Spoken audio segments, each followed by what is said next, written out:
nandito tayo sa LTO para mag-renew ng ating lisensya. Magre-renew po ng ng lisensya. Ano po bang step? Kasi naka-online na po ako.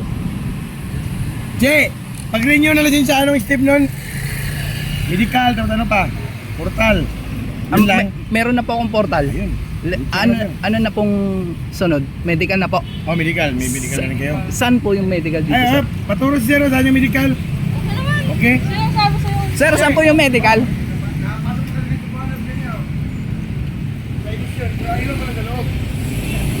Ara. Mga kapi, nagtanong tayo dito. Medical na tayo kasi may portal na.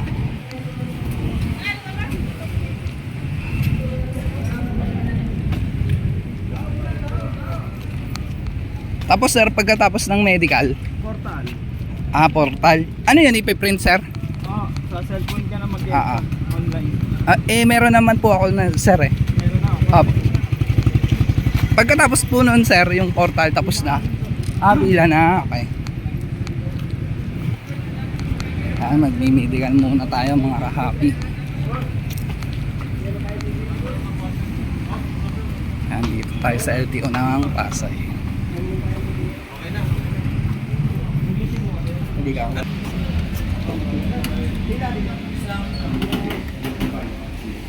Ano po ma'am?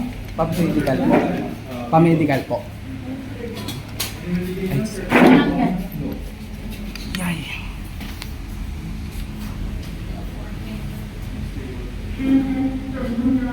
Ma'am, magkano po pag pa-medical? 450. Kaya tayo magtatanong. Tanong muna tayo kung saan yung next. Sir, tanong dito. Sir, tanong po. Kabila yan sir, sa kabila po. Nag-customer service po, sa labas po yun. Sa labas? Doon po sa labas sir. Sa labas daw tayo.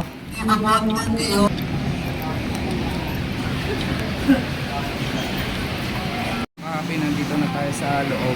Waiting na lang po yung tawag natin para sa releasing ng renewal license natin. Waiting na lang tayo. Yan po, nasa loob na po tayo. Yan. Mabilis lang pala yung renewal. Wala pang 2 oras marirelease na yung bago niya ating lisensya. Kaya waiting na lang yung call o kaya yung tawag sa atin para maibigay na yung lisensya.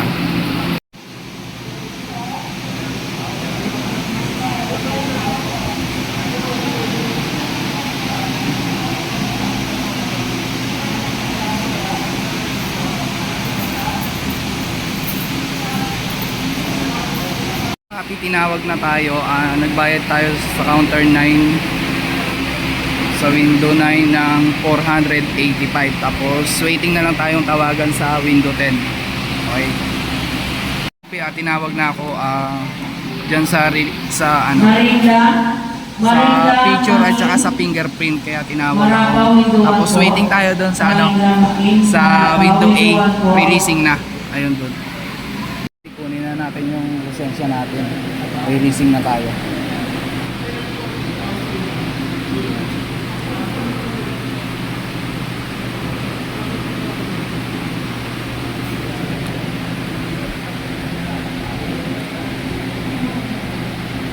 Releasing na tayo ng lisensya.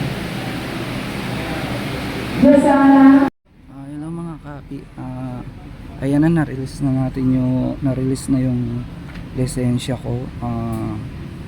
Riding to. So ayan, yung renewal ng lisensya napakabilis. Siguro nakarating ako ng alas 9:30 dito. Matapos tayo ng alas 11. Alas 11:30. So mabilisan lang. So ito guys ang bibigay kong tip sa inyo para hindi kayo mahirapan.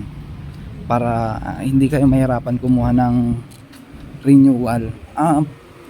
Mga kahapi, pumili kayo ng araw na tansyaw nyo na walang katao-tao sa LTO.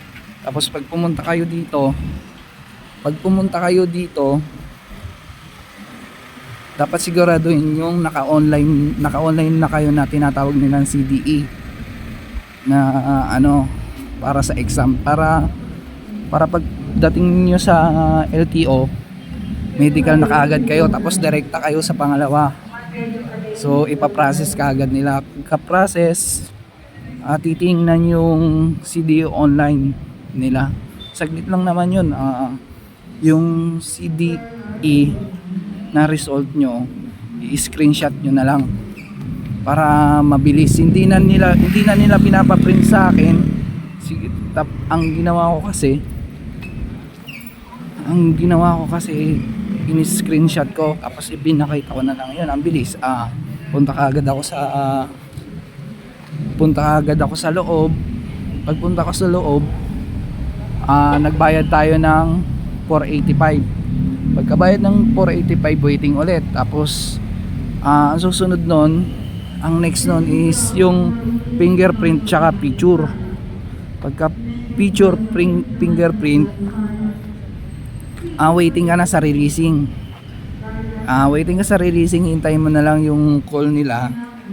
Tapos pag na-call ka nila, ayun, bibigay na sa'yo yung releasing, yung lisensya mo na 10 years validity. Bibigyan ko pala kayo ng idea, yung 10 years validity pag wala